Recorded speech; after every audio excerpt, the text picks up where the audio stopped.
బాగా చేసా. ఇంకేటమ్మా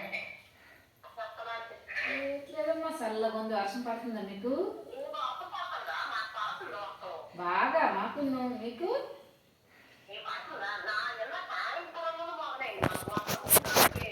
లేదు. నిన్నటి నుండి మాకు సాయంత్రం నుండే పడిపోతుంది 4 నుండి.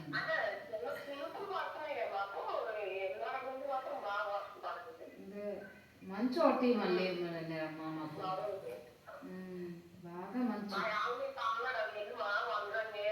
వీళ్ళకు మంచి ఎక్కువ ఈ 2 రోజులు బండి కనిపించడం లేదంట. లేదమ్మా, బండి కనిపించడం లేదు అరకులో. శివలింగపురం నుండి బండే కనిపించడం లేదు. ఎప్పుడు లేదు ఇంత మంచు. పండగ తర్వాత పడదు ఇది. ఈసారి మాత్రం ముందే వచ్చింది. పండగ తర్వాత చూద్దరులేండి వెళ్తురు.